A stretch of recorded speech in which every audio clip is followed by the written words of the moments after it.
تقول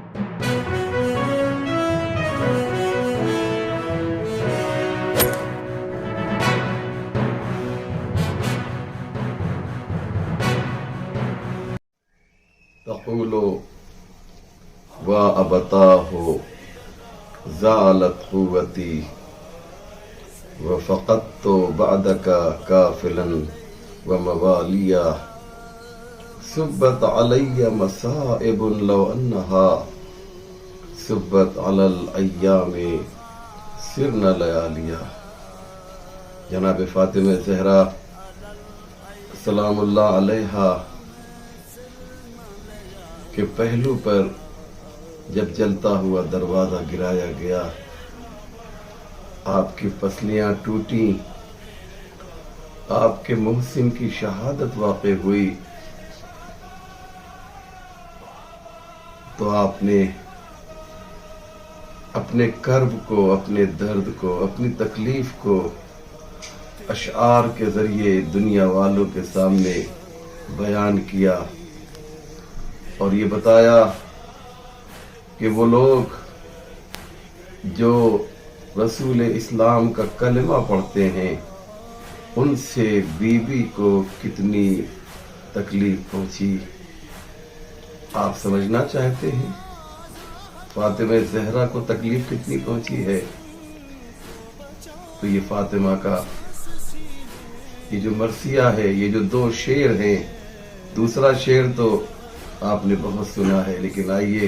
اس کے پہلے والا شعر بھی آپ کو سنا دیتا ہوں۔ فاطمہ زہرا سلام اللہ علیہا فرماتی ہیں کہ تقول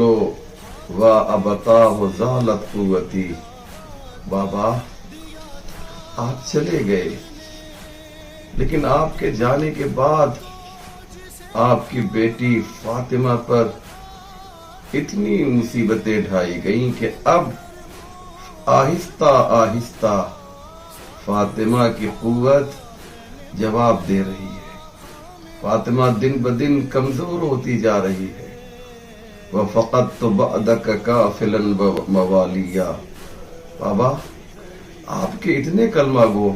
آپ چھوڑ کر گئے، لیکن آج کوئی نہیں ہے جو فاطمہ کا ہمدرد ہو۔ مختصر سی تعداد ہے جو صرف ہم لوگوں سے وابستہ ہے، دنیا نے ہم سے رخ موڑ لیا ہے۔ اس کے بعد وہ مشہور شعر کہ سبت علی مصائب لو انہا سبت علی الایام سرنا لیالیا، بابا جان مجھ پہ آپ کی بیٹی فاطمہ پر اتنے مصائب ڈھائے گئے کہ اگر یہ روزے روشن پر پڑتے تو دن رات میں تبدیل ہو جاتا۔ سلام ہو پیغمبر اسلام کی اس عزیز دلاری اور پیاری بیٹی کو کہ جس کے سلسلے میں امام خمینی رحمت اللہ علیہ نے فرمایا تھا کہ فاطمہ مظلوم تاریخ ہے، فاطمہ مظلوم تاریخ ہے۔